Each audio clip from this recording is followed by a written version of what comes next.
Thank you, Mr Acting President. I thank honourable members for their contributions, the Honourable Michelle Lensink, the Honourable Tammy Franks and the Honourable Justin Hanson.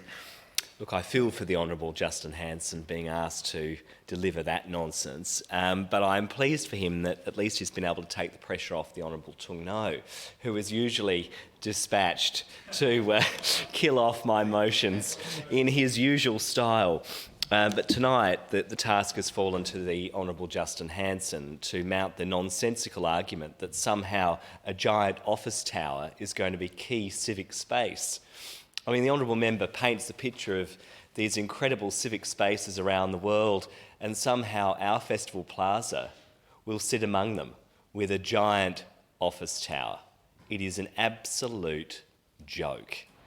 And I do not understand the position of the Liberal opposition on this. This is one of those instances where they could have taken a firm position in the Parliament today. Now, when the Liberal Party were in government, they negotiated a 3-storey tower. Now, I think a 3-storey proposition would have been far more desirable than a 38-tower monstrosity that is going to entirely blot out the sun and dominate the public space. No one in the Labor government has been able to explain to me how their proposition is in any way better. The Minister says to me that, this is, and has said publicly that this is going to be a key civic space for Adelaide. Well, we already have a high vacancy rate of existing office towers in the CBD.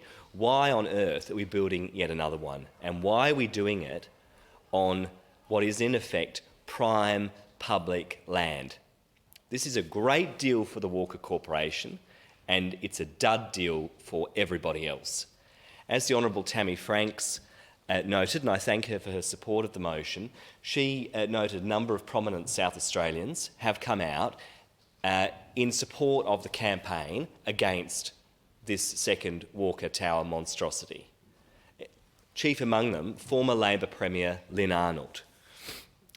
Sadly, though, the Labor government are turning their noses up at those prominent South Australians and saying the extent of their imagination for this public space is another office tower.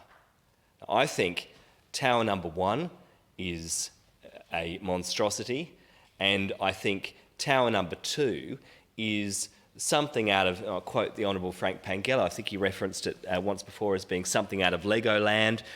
I've mentioned before in the media, I think it's going to look like Gotham City. This is not the kind of vision that we want for Adelaide. But it is the extent of the vision of the Malinowskis government. And shame on Labor and the Liberals for being too jelly-backed to support this motion and to send a clear message. Because the Honourable Michelle Lensink says that we're not able to change the rules. However, under this term of Parliament, the Labor government has bowed to community pressure with respect to the Crown Anchor. The Greens were chief agitators in that campaign. And I urge them to think again when it comes to this key civic space. Surely we can do better for our state. It's my plan to call a division on this matter so that the position of members of this chamber can be put on the public record.